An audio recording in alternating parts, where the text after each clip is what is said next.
Hi there. Are you tired of your search history cluttering up your YouTube homepage? Do you want to keep your browsing habits private? Well, you're in luck. In this video, we'll show you how to delete your search history on YouTube using your PC. Step 1. First, open YouTube on your PC and click on your profile picture in the top right corner of the screen. Step 2. From the drop-down menu, select Settings represented by a gear icon. Step 3. In the left sidebar, click on Privacy, represented by a lock icon. Step 4. Select Manage Search History. Step 5. You'll be redirected to a Google privacy page. On a web browser, this will open in a separate tab. Step 6. This list includes your search history from both YouTube TV and YouTube.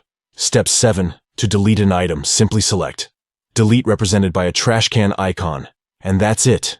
Your search history will be deleted, and your YouTube homepage will be clutter-free once again.